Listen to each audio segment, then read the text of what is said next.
Magandang araw po sa inyo mga kapatid ko sa pananampalataya. Tayo ay tutungo ngayon sa Ebanghelyo ng Panginoon ayon kay Mateo. Ito tungkol sa kung mag-asala ang isang kapatid at kapangyarihan magbawal o magpahintulot. Kung mag-asala sa iyo ang kapatid mo, puntahan mo siya at kausapin ng sarilinan tungkol sa kanyang kamalian. Kapag nakanig siya sa iyo, naibalik mo na ang iyong pagsasamahan bilang magkapatid. Ngunit kung ayaw niyang makinig sa iyo, magsama ka pa ng isa o dalawang tao upang ang lahat na pinag-usapan ninyo ay mapatunayan ng 2 o 3 saksi. Kung ayaw niyang makinig sa kanila, sabihin mo sa iglesia ang nangyari. At kung ayaw pa rin niyang makinig sa iglesia, ituring mo siyang parang hintil o isang maniningil ng buwis. Tandaan ninyo, anumang ipagbawal ninyo dito sa lupa, ipagbabawal sa langit. At ang ipahintulot ninyo dito sa lupa, ipahintulot din sa langit. Tandaan din ninyo, kung 2 sa inyo ay nagkakaisa dito sa lupa, sa paghingi ng anuman, ito ay pagkakalob sa inyo ng aking Ama na nasa langit. Sapagkat saan man may 2 o 3 kakatipon sa pangalan ko, naroon ako kasama nila.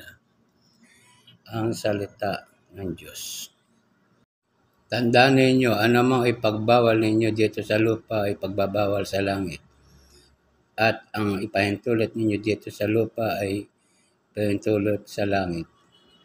Tandaan din ninyo, kung ang 2 sa inyo ay nagkakaisa dito sa lupa sa paghingi ng anuman, ito'y pagkakalob sa inyo ng aking Ama na nasa langit. Isa kayo ay nakikiisa din sa inyo ang Diyos. Sa lahat ng bagay, kung ito'y napag-uusapan na may pagkakaisa, nakikiisa rin ang Diyos.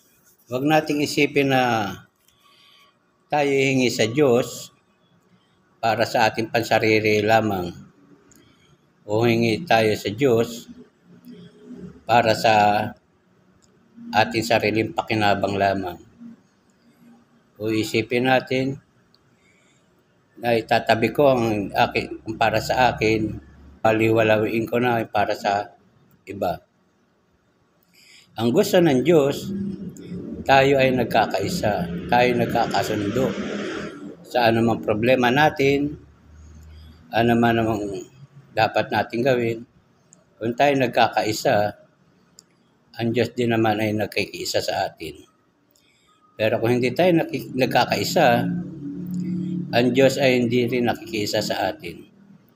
Kaya lahat ng bagay dapat natin pag-usapan kung anong problema. Dapat nagkakasundo tayo sa isang bagay na nagiging problema, bigyan natin ng solusyon. Yung problema sa ating samahan, problema sa ating mga pamilya, problema sa ministry o sa organisasyon, dapat lahat ay nagkakaisa. Kung may pagkakaisa, ang Diyos ay nakikiisa rin naman. Kung nagustuhan mo ang video ito, maaari mo i-like at i-comment. I-share mo rin naman at gawin natin viral ang salita ng Diyos. God bless.